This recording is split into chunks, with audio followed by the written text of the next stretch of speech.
How to use voicemail option on Samsung Galaxy S26 Ultra. So let's start the video. First of all, go to app library. Now here, so click on phone app.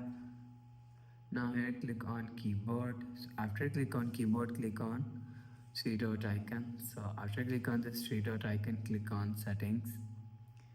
Now in setting, scroll down.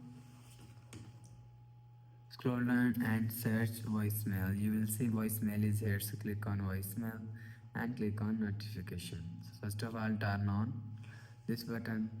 So after turn on this button, go back to home screen, refresh phone. So that's how you can use voicemail option on Samsung Galaxy S26 Ultra. So if you like the video, please subscribe. Thanks for watching.